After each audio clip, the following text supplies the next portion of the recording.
He hadn't shared a bed in 5 years. Women were a liability. They asked questions, expected affection, or worse, went looking for a pulse beneath his tailored suits.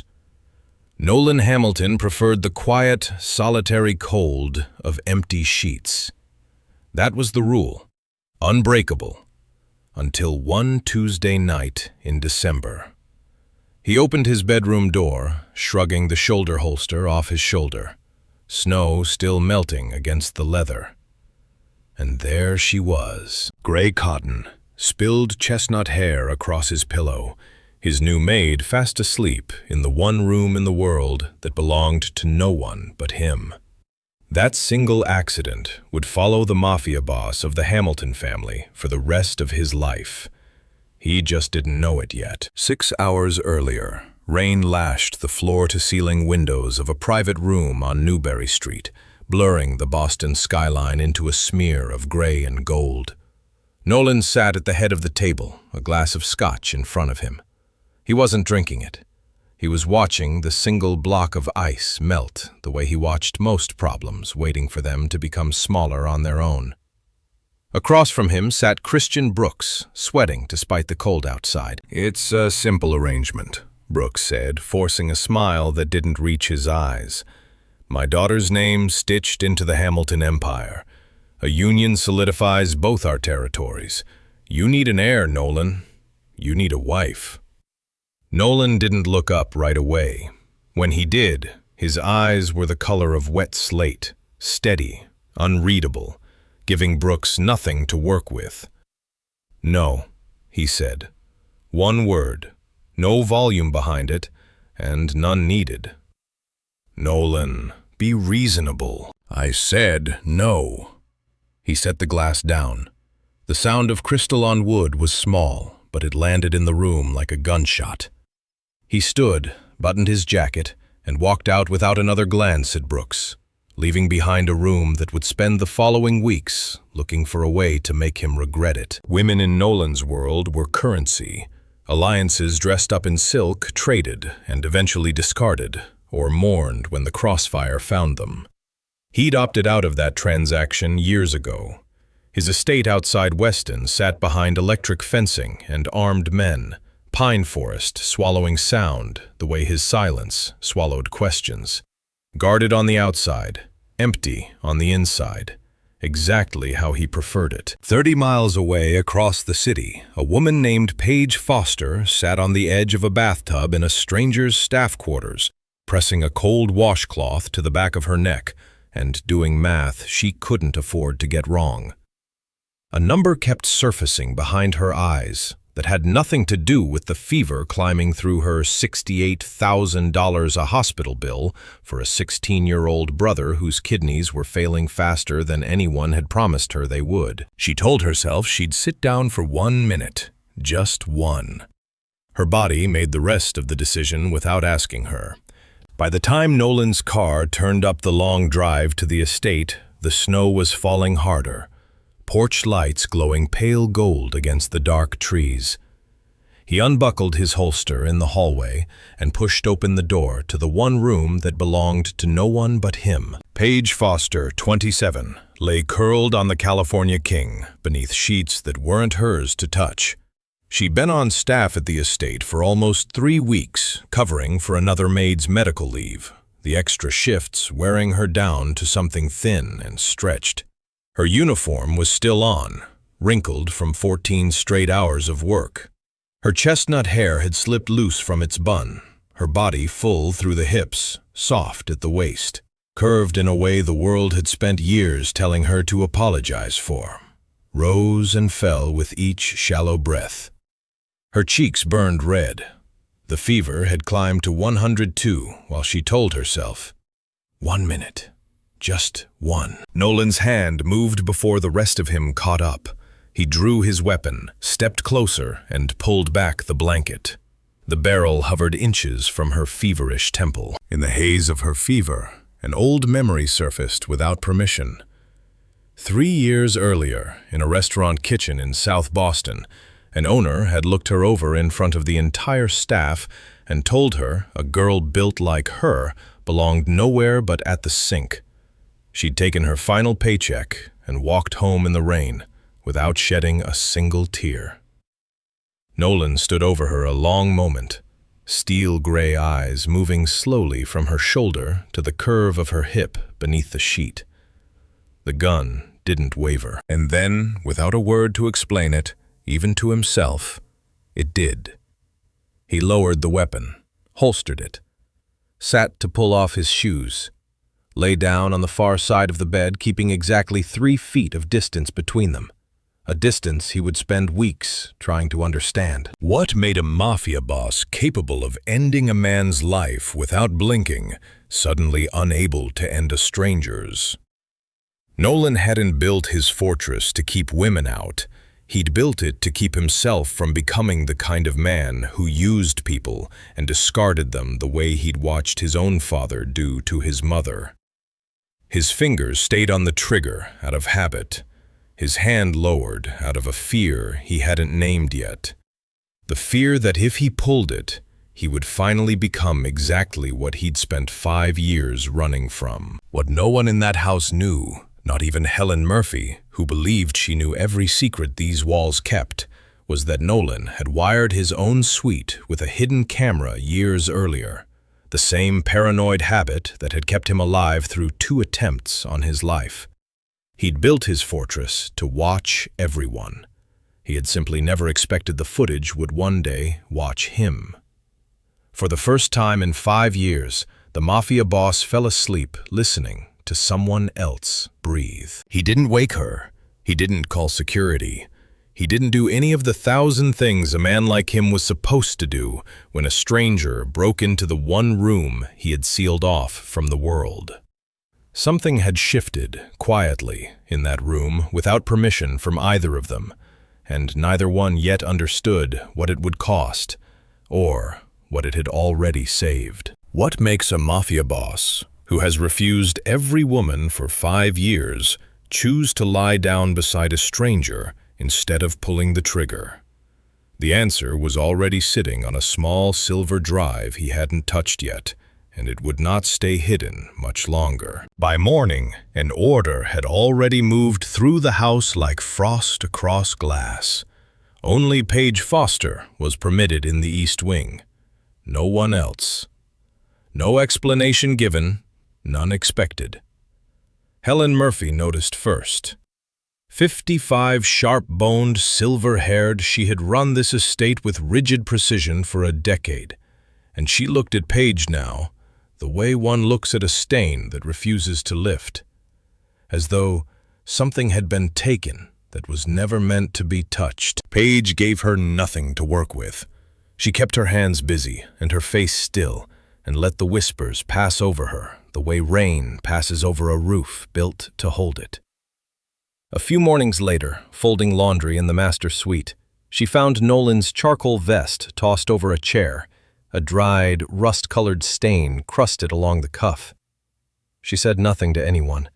She carried it into the bathroom and worked hydrogen peroxide into the fabric until the stain gave up. Turning the pocket inside out, her fingers brushed something small and hard taped beneath the lining. A USB drive, its casing etched with a faint inscription, "For the one who doesn't ask." She didn't open it.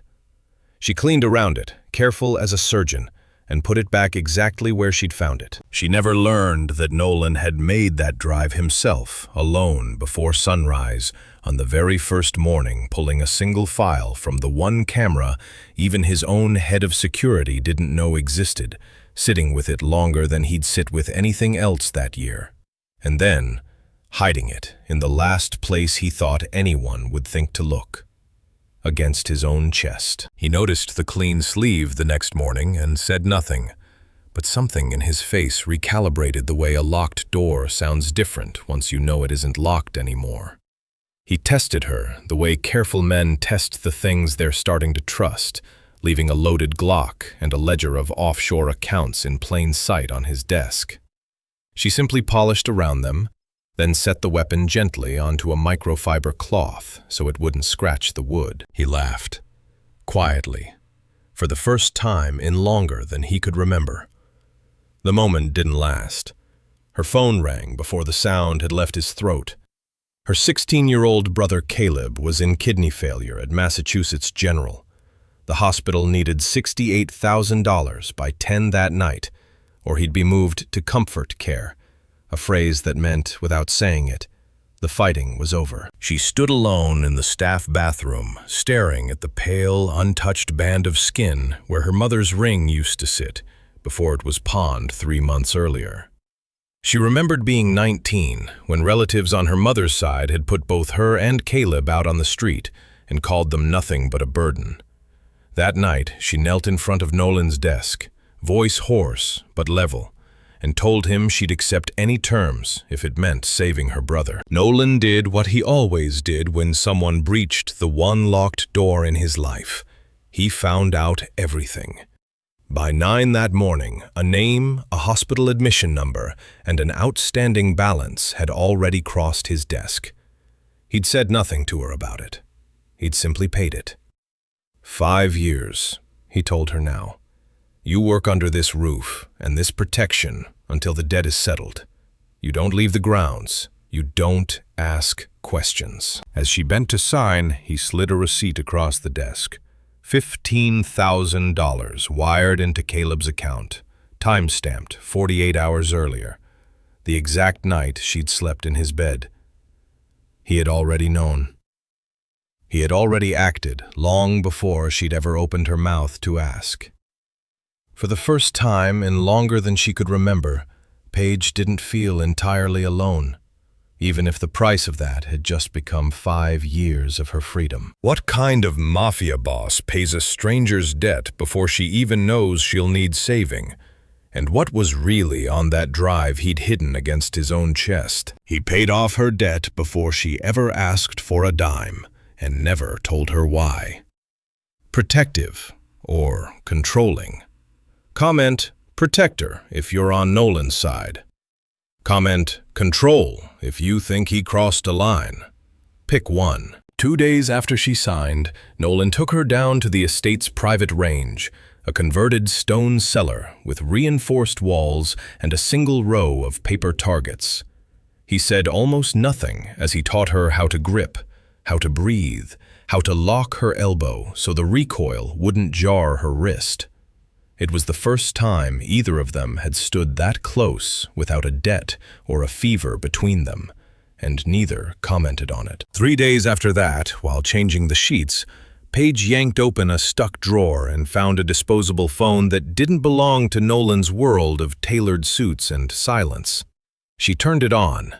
A message glowed on the screen. Hamilton's gone soft. The Maid is the key. She scrolled further back, and her stomach dropped. One message had been sent from this very phone, the exact night of her fever. She's asleep in his bed. The plan can begin. The number wasn't Christian Brooks's. It belonged to someone inside the house.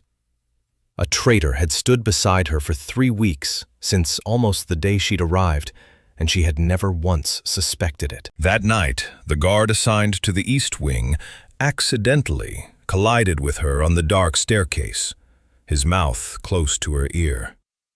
"Brooks knows she's sleeping in the boss's bed," he murmured. "He'll pay double if you leave the back door open." She said nothing. She only tightened her grip on the pistol Nolan had given her and kept walking. He came home at 1 in the morning with a fresh wound in his left shoulder from a fight down at the harbor, blood soaking through his sleeve. She made him sit on the kitchen floor, gathered the medical kit from the master bath, and tore the fabric away to start stitching. The first pass of the needle through his skin triggered something old and animal in him. His hand closed around her throat before either of them understood what was happening. She didn't fight him. She didn't cry out. She only held his gray eyes and said quiet but clear, "It's just me." His hand fell away as if it had been burned. His chest heaved. Paige didn't freeze because she was fearless. She froze because a lifetime of being discarded had taught her that staying calm was the only leverage she had left. Nolan's terror in that instant wasn't really about her throat. It was the sudden gutting proof that the violence he used on strangers lived just as close to the surface with the one person he'd started quietly to need. Neither of them said any of this out loud. They didn't have to. While she pressed gauze to the wound, a different memory surfaced. Not the restaurant this time, but a rainy March night when she was 24. A man she'd loved looking at her and saying coldly that she was too much to carry, especially with a sick brother attached.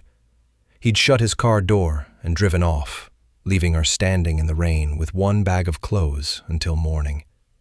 She finished the last stitch in silence and wiped the blood from the floor before anyone else woke. He had almost hurt the one person guarding his life, and the fear that settled into his chest afterward wasn't the fear of dying. It was the fear of what he'd almost become. The days that followed carried a new tension through the house, thin, electric, the kind that comes before a storm no one has named yet. Nolan began leaving his study door unlocked when she was near. He began trusting her with small, dangerous truths of his world. It was, in its own quiet way, the first real intimacy either of them had allowed in years. Helen Murphy watched it happen from the hallway shadows, her suspicion curdling slowly into something closer to alarm. She didn't yet know about the phone. She didn't know which of her own staff had betrayed them. But she sensed, the way loyal old servants often do, that the ground beneath the house had begun to shift, and that when it broke, it would break all at once. Somewhere inside these walls, a traitor was already counting down the hours. And neither Paige nor the Mafia boss protecting her yet understood how close the danger had come. On Friday night, a heavy storm buried Weston in snow. Wind tore through the pines, and visibility dropped to nothing. Then, every light in the estate went out at once. The backup generator failed to start. It had been sabotaged hours earlier. A muffled gunshot cracked from the ground floor, followed by running footsteps and the crash of overturned furniture. Nolan pulled Paige from the staff quarters and hauled her up the grand staircase into the dark. They were pinned on the second-floor landing when 3 flashlight beams swept up from the entry hall below. One of Brooks's men had already reached the top of the stairs, his rifle leveled at Nolan's back. Nolan was turning, but his injured shoulder slowed him by half a second too many. In that half second, Paige's hand braced against the wall brushed something cold and unfamiliar in her apron pocket. A brass key she'd never put there herself. Nolan had slipped it in the night before, while she changed the sheets without a word, without her noticing. It was the mechanical key to the master suite's steel door, the one lock in the house that still worked when the power failed completely. She would understand only later that he'd been preparing for this night, before either of them knew it was coming. That the quiet, careful things he did for her were never really about the moment they happened in. The gunman shouted before he fired, "Take the maid alive! Boss says get her and Hamilton falls!" The words hit her like a second gunshot. She was no longer an accident. She was no longer a stranger who'd fallen asleep in the wrong bed.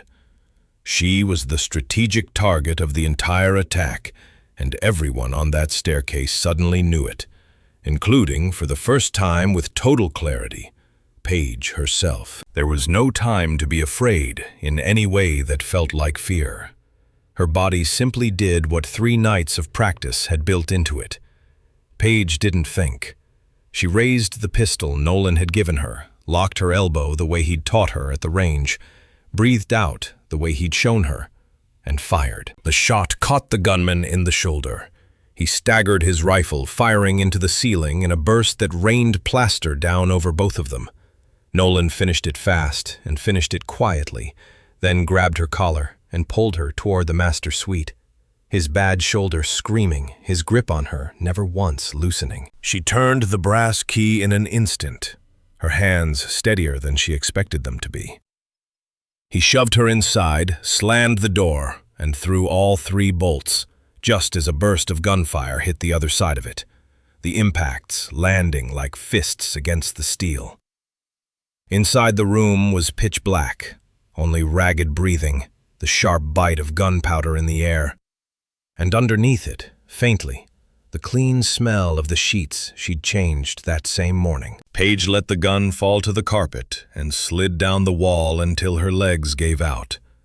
Her whole body finally let itself shake now that the danger had passed, the way a held note finally breaks once the music stops. Nolan knelt in front of her in the dark. She heard him before she felt him, his breathing still uneven, a small, involuntary sound in his throat that might have been her name, and might have been nothing at all.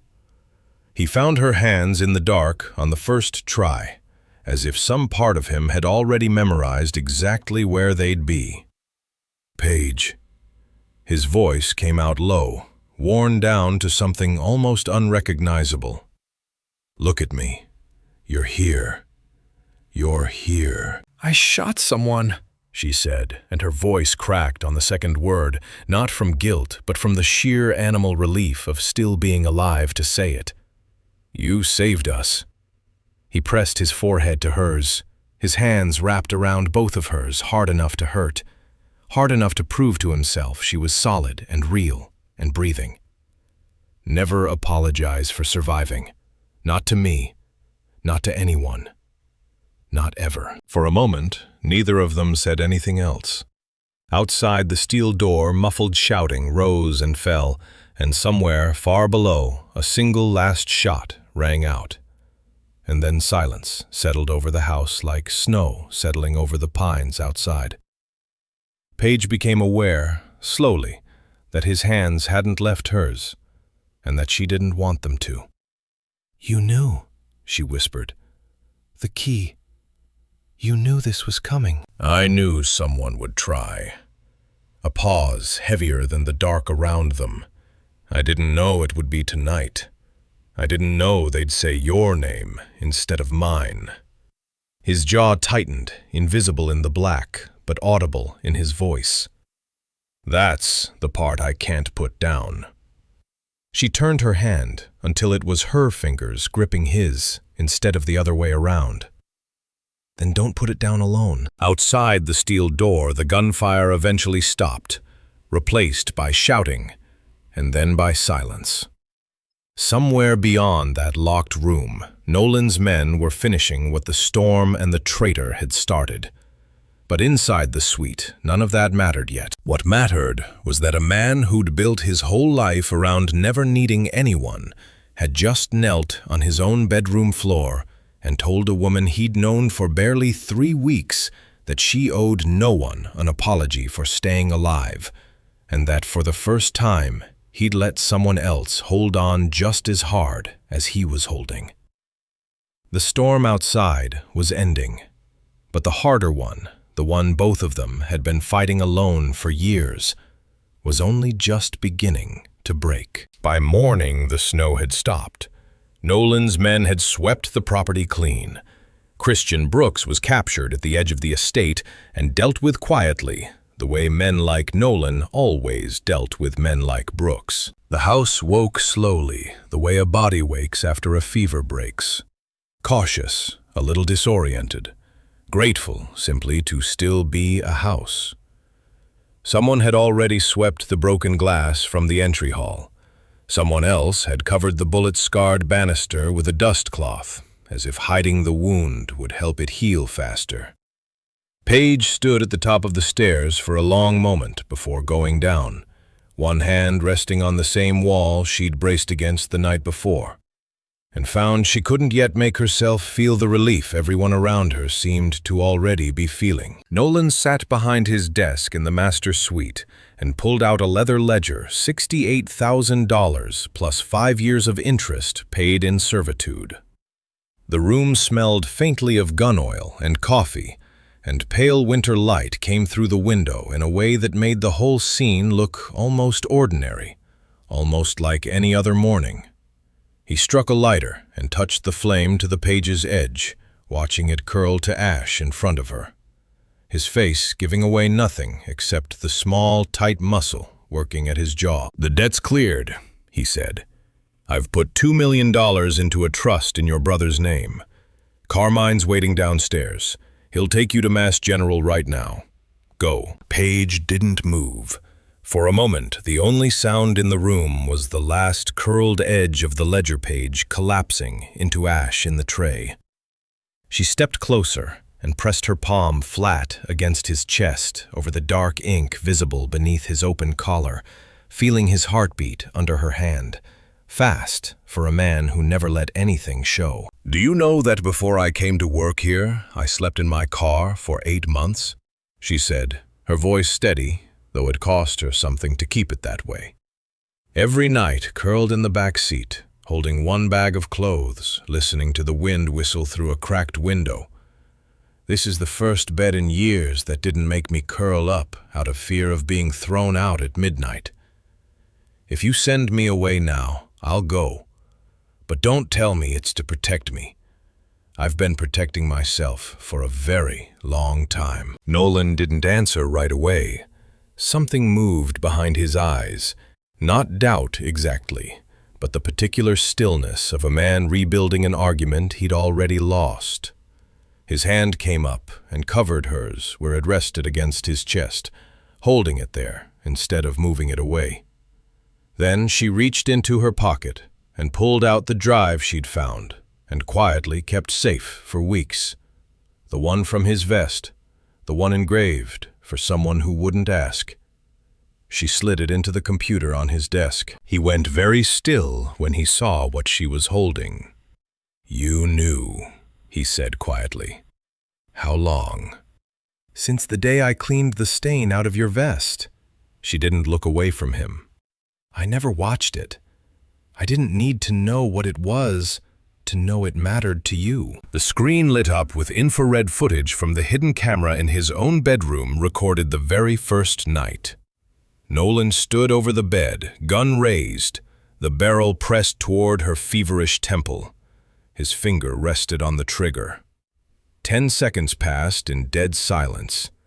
Then slowly the gun lowered, and his own recorded voice, barely a whisper, said the words that had already broken his 5-year rule before either of them had exchanged a single sentence. "Not her.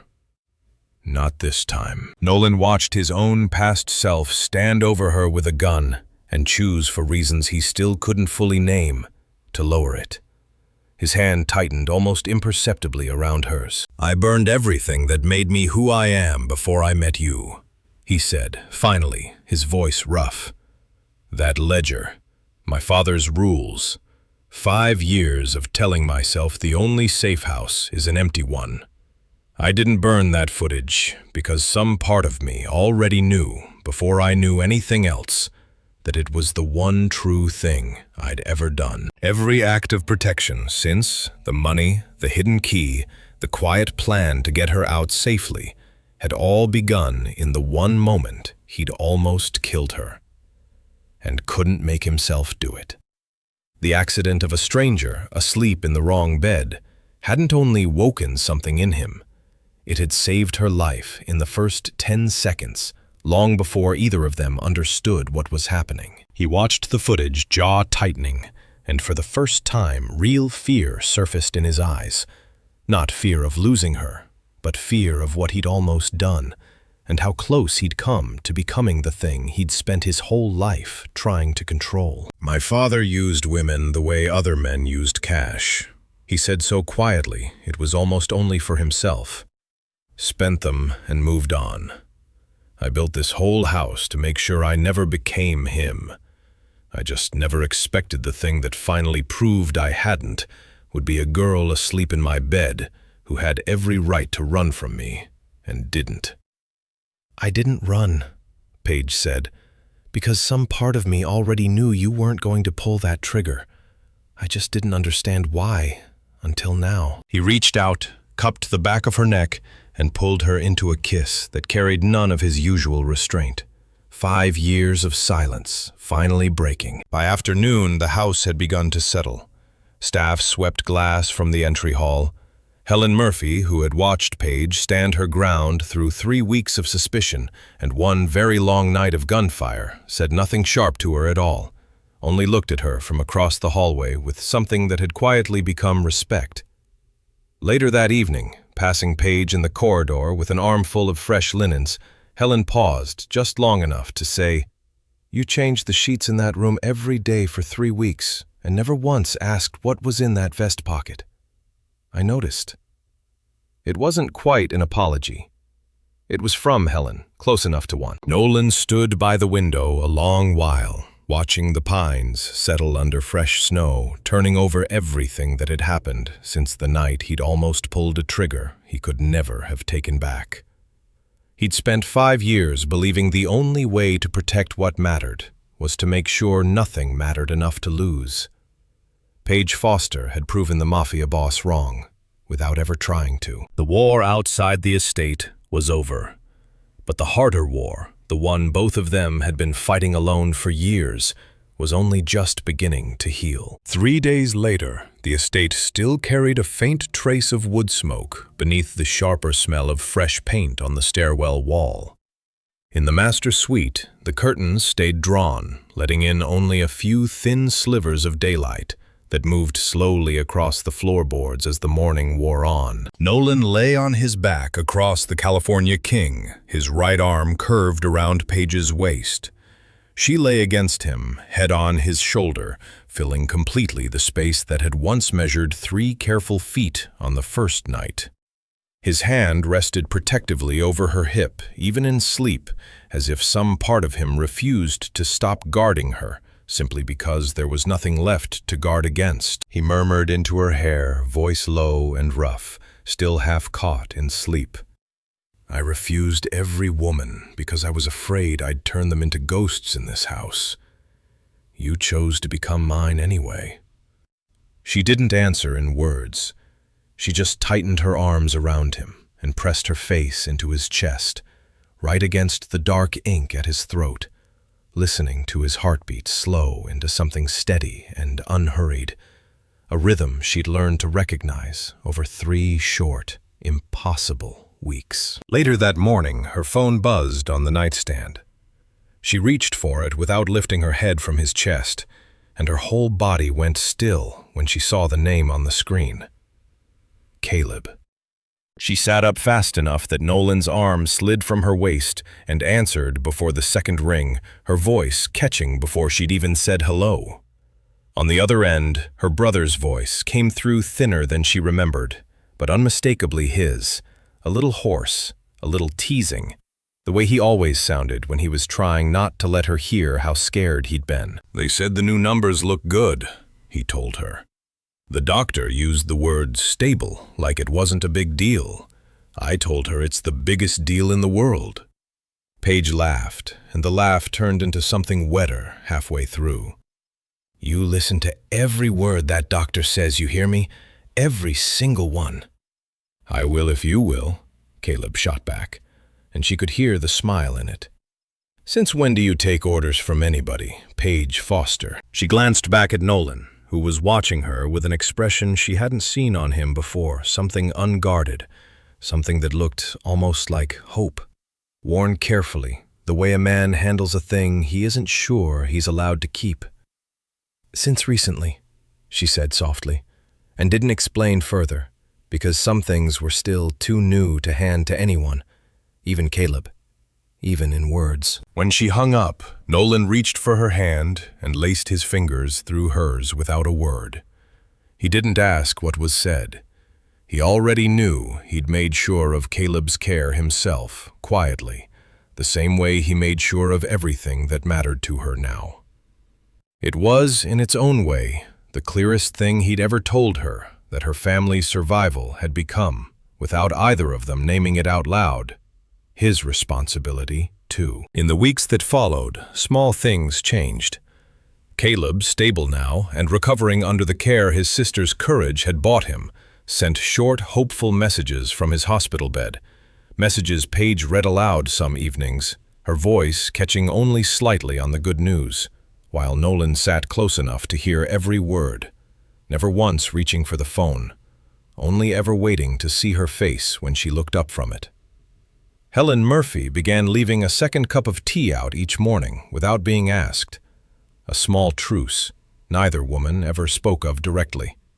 And the Mafia boss, who had once been defined entirely by what he refused, slowly became defined instead by what he had finally let himself keep. Some evenings he'd find her at the window of the master suite, watching the same pines that had once hidden gunmen in the dark, and he'd come stand behind her without a word, resting his chin against her hair, both of them quiet, both of them no longer needing to fill the silence with anything at all. It was, he thought, more than once, a strange kind of peace for a man who had spent his whole adult life expecting the next threat to come from the tree line. The peace of finally having someone worth standing at that window for. He never fully explained, even to himself, why he'd lowered the gun that first night, instead of doing what 5 years of hardened instinct told him to do.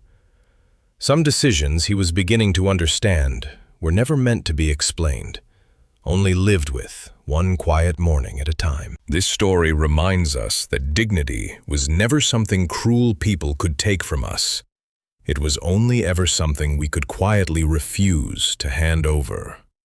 If you've spent years being underestimated, overlooked at a family table, or told your age, your body, or your circumstances made you too much or not enough, Paige's answer is worth borrowing today. Stop arguing with people who already decided not to see you.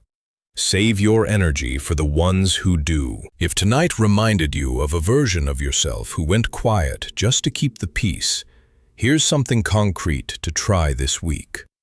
Write down on a real piece of paper one sentence you never got to say to the person who made you feel small, even if you never send it or show it to a soul.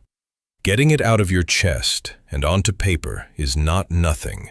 It's the exact thing that let Paige walk toward the desk instead of the door. And if you're sitting with this story alone tonight, call one person tomorrow morning who has always made you feel fully seen, not measured.